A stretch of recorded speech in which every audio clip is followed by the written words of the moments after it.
నేను ద్రాక్షవల్లిని అన్నాడు దేవుడు. తీగలు మీరు అన్నారు. పిల్లలు తీగలకు నా పనులు అనలేదు దేవుడు. ఎందుకంటే పచ్చని ఒలివ చెట్లు అన్నాడు. దానికున్న తైలం మామూలుది కాదు పిల్లరా. అందుకని నాకు నా పక్కన నా ఎదుట నుంచే ఇద్దరు సేవకులకున్న ఆధిక్యత నీ కుమార్తెకి ఇస్తున్నాను అంటున్నాడు. అందుకే నా కుమార్తెను నాకివ్వు అంటున్నాడు.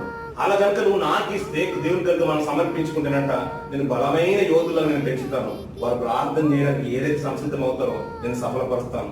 వారు నీ ఒకవేళ ఎవరైనా కీడు కలగడానికి ప్రయత్నం చేస్తే వాడు చంపబడతాడు తప్ప నీ బిడ్డకి ఏమీ హాని కలగదు అంటున్న పిల్లరా. సంఘం అనేది ఒక ప్రొటెక్షన్ పిల్లరా, ఒక కవచం. ఎక్కడున్నా సంఘ ప్రార్థనలు మరి చుట్టూ ఉంటాయి చూసారా పిల్లరా. ఇప్పుడు సంఘంలో వచ్చి వెళ్ళిపోయిన వారు కొంతకాలం ఉన్నా మనం ఎప్పుడు ప్రార్థన చేస్తున్నాం. ఈ ప్రార్థన నా ప్రార్థన లేకపోతే నీ ప్రార్థన మీ అందరూ ఎవరొకరు ప్రార్థన దేవుని సన్నిధికి వెళుతుంది కదండి. ఆ ప్రార్థన ఒకవేళ దేవుడే విని ఆయనకు సేవ్ చేస్తూ ఉంటే ఇంకేం కావాలి మనకు? ఆ